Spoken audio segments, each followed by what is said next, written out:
I'm gonna begin today by doing a little case study, and we're gonna look at the map. We're going to try to understand how cities are laid. We're going to try to understand the hierarchy of roads. And what we're going to look at right now is Los Angeles. It's a pretty massive city. It's broken down into all these little districts. Google gives us a very good understanding of this by the font size, as you can see. You have the entire Los Angeles. A layer below that, you have all the little cities. So you have Long Beach, Torrance, Santa Monica, Anaheim area, Riverside, San Bernardino, Pasadena, Burbank.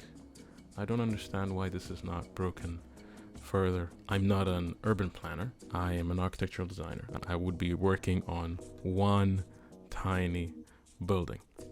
That's it. That's the scale of what I understand when it comes to cities. But typically what we do in architecture is you have a case study and you look at other projects, typically in the beginning when you are pitching your design or concept. You have inspirational concepts to try and help your client understand what your design is about. In this case, we're building a city, so we want to try and understand how cities are.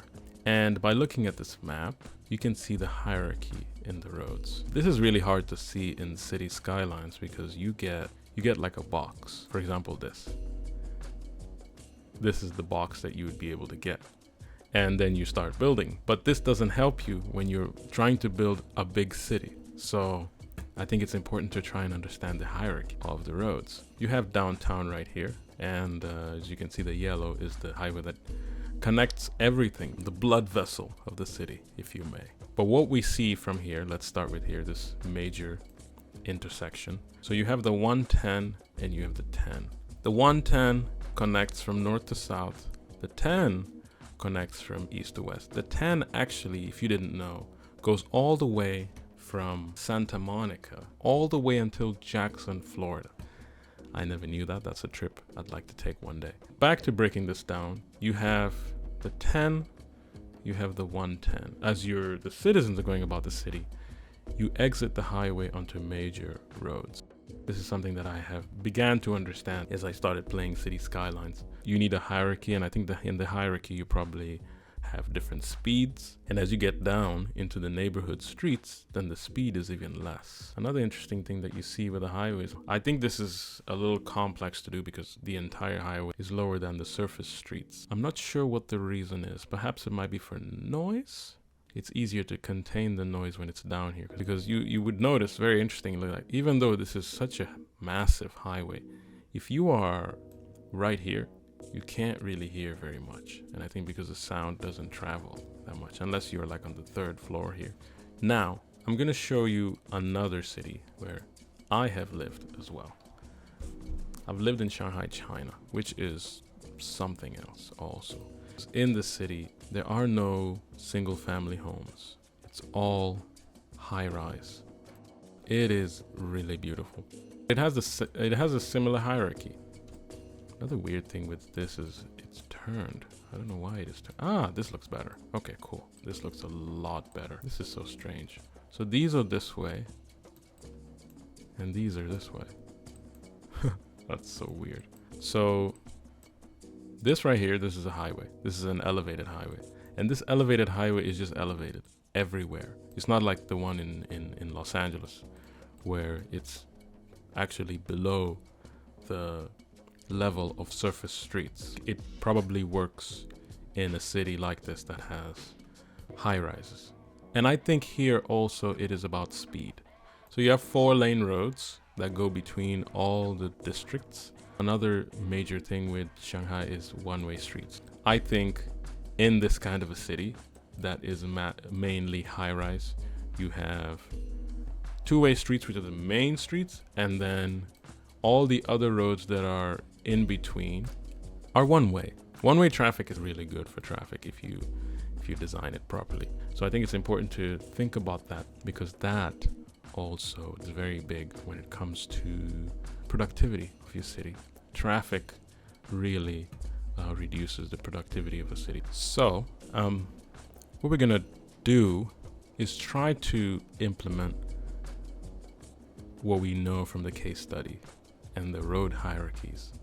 And one thing that has showed me is that we need to build beyond this one square. I am most interested in building in this direction and try and build out the lake. For now, let's try and do some cleanup.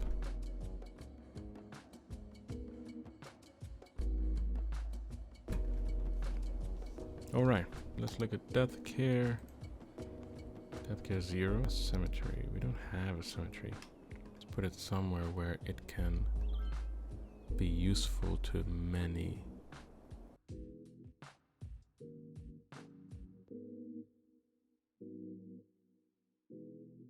This seems like a really good spot.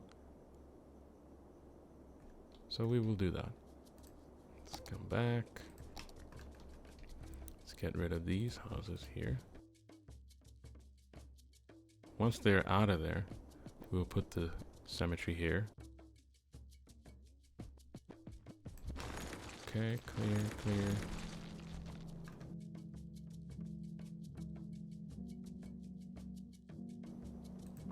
Childcare seems okay for now. Okay, the house is gone. So let's build one here. Let's expand this neighborhood here. We'll keep it family homes. This is the highway. What's bringing people into the city is the highway.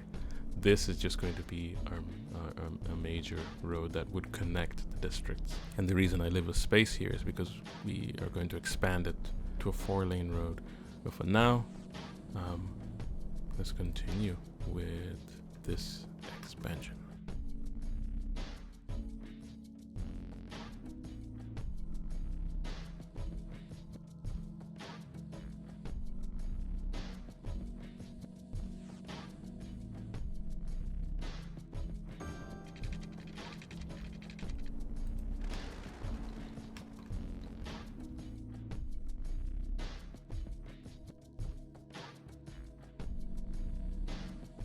How is our electricity?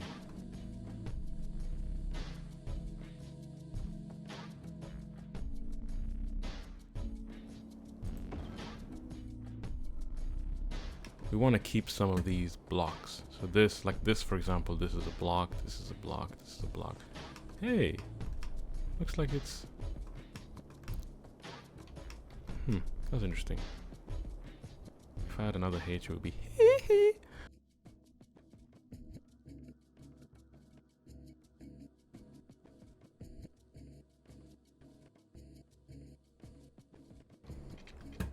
The issue with these that I am beginning to see already, even though I'm trying to make this interesting, is that it will interfere with city services. They're not going to be very, very well accessible. But it's okay. It's okay. Let's experiment. It's a game. Let's experiment. This is West District. Let's make it a lot bigger. West District is going to be mainly residential, almost completely. We might end up taking this area back and giving it back to forestry. Something also that I learned recently from a friend is that when you have single family homes like this, you have more families in the city, and that is good in diversifying the population. When we have accessibility to high-rise buildings, if you only put those, you're going to only have working adults, which I think also doesn't encourage younger people and families to come and live in your city. And that's something we got to think about. Let's keep this clear here, because this is an area where we can come and add something interesting, like an amusement park or even just a park. Playground, a school.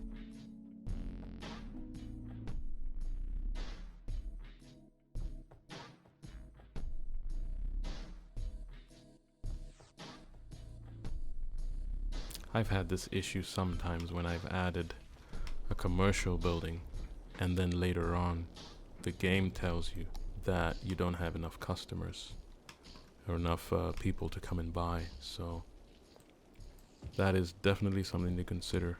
That's why we leave these spaces here, so that we can have access and people can have access to come and go to these shopping areas.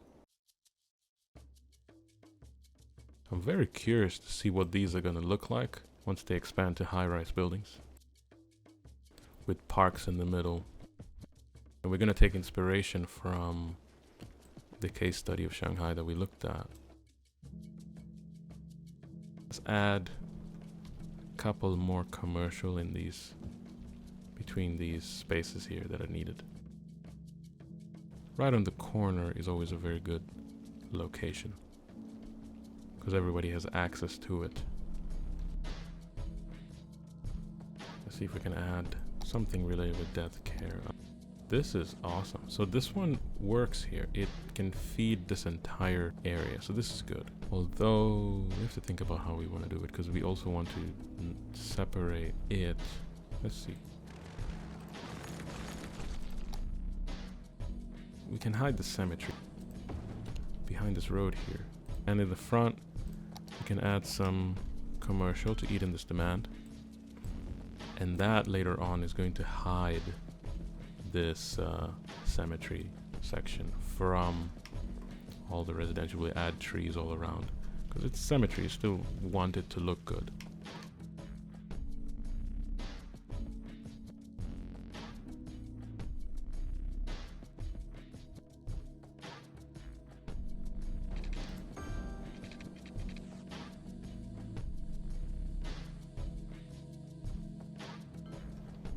I think we can add more commercial right here. Since we intend on having this be a huge road, although now looking back this wasn't a very good idea, but we will expand it since it feeds from West Heights to West Square.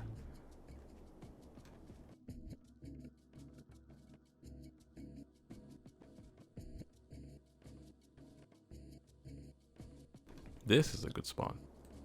This can definitely be a square of some sort. And this is, I think, one way in which you can try to use to mix in residential with commercial. Instead of using the, how are these? These are 2x2, you can go 4.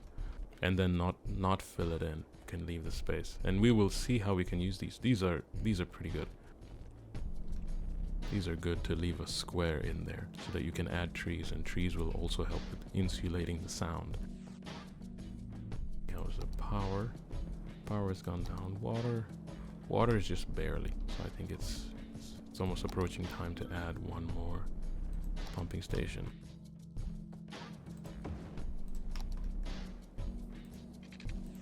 And connect it. This one too, connected. Let's look at the tax. 55% from residential, 15 from commercial, 28 from industry. I'm not going to assume that everybody who works in the city also lives in the city. Some people come in just for certain things, for conferences, for shows, and yeah, you only come for a specific event and generate money for the city.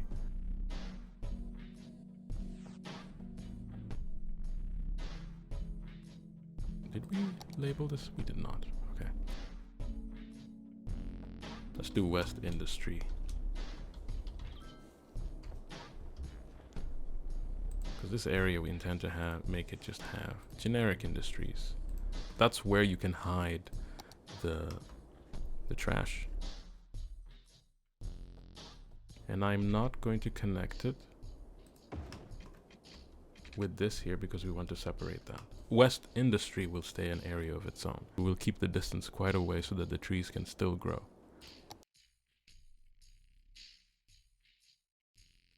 One thing that I wanted to do with this is just to have the vehicle, the trash trucks be coming only in one direction. So perhaps I will get rid of this building.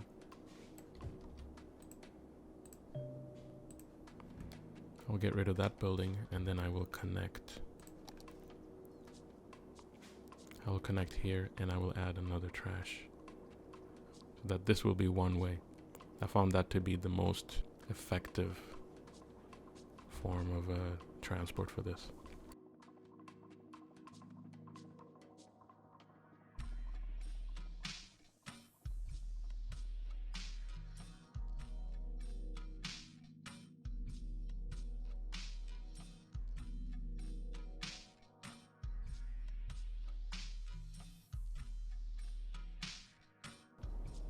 It appears that trash might be a bit too far for everybody.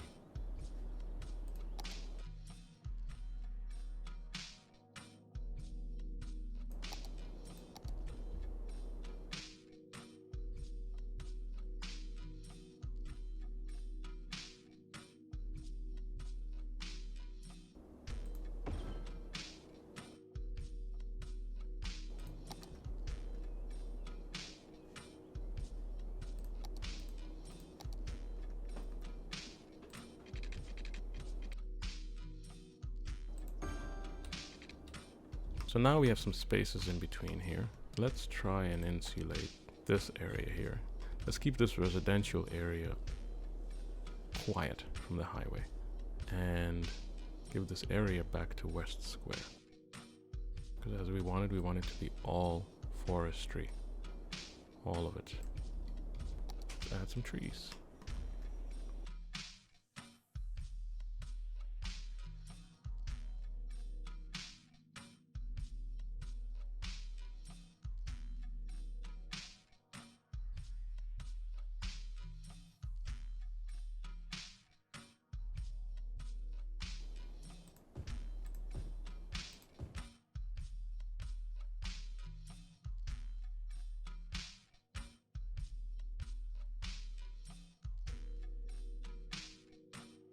So now we use a different tree to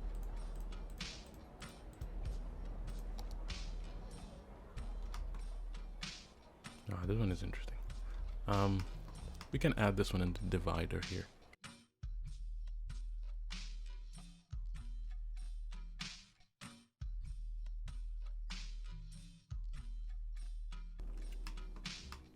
It looks like it is showing minimal effect. Perhaps we're not arranging them properly. Garbage is piling up. Where? Alright, let's add one here. This should work. Does this serve all of the neighborhoods? It does. Okay. I'm beginning to like how this looks. That is it for today. Next time I'm looking to expand more of West District all the way to North Lake, which is what we're going to call it. Add a bus line. I think the bus line will help quite a lot, helping transport people from one district to the next. Thank you for watching. See you in the next one.